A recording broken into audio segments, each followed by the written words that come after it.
And then it fell upon them. If the Chaos Marines arrayed against this threat were a stormbreak, standing fast against a tsunami, then these new black-clad murderers were an earthquake that split them at the very seams and allowed water to come pouring through. They were as numerous as the blood-red crosses that dotted their armor, as ferocious as any bloodthirster.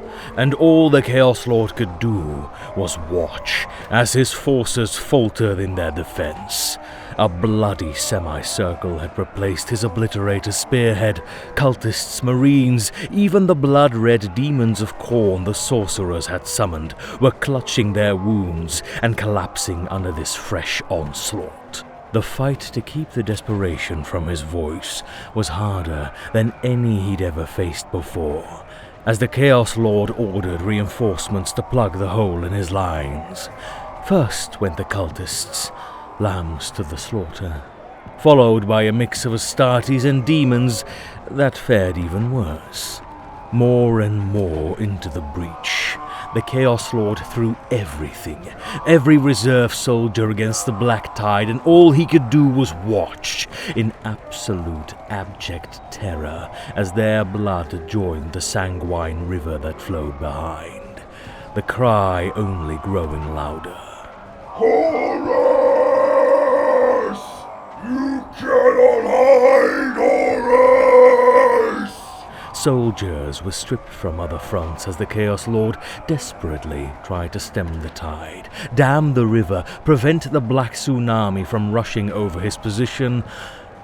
Futile, of course. The battle was collapsing. It was as though his own Black Legion had traveled back 10,000 years to face him in battle. He could do nothing but watch as the Lunar Wolves spearheaded towards his position. The screaming, however, now was all around him, bellowing the cries of the angelic sun, demanding that he face Sanguinius in battle. He couldn't count the voices. By the dark gods, he wouldn't even have known that one was standing behind him if the loyalist hadn't howled a war cry. Horus! Face me! The click-click roar of a chainsaw rip. Do not cower away, old stranger! The Chaos Lord turned and drew his own blade. His throat was tight, stomach sick with fear, a feeling he thought he could never experience again. He tried to go on the attack, catch the loyalist off balance. The Chaos Lord hadn't even seen the chainsword saw through his arm. A ceramite fist blotted out his vision for a half-second before a resounding crack shook his helmet, followed by the sound of shattering glass. He found himself blinded until fresh air stung his lungs as his helmet was crushed and torn free from his head. The sudden twilight hitting his eyes blinded him. Schling! The chainsword tore through his thigh. Then it was the wine blast noise of a plasma pistol, and he lost feeling in his hands. He fell to his knees, bleeding profusely. The sound of battle quieted in his head. Chaos once more knew defeat.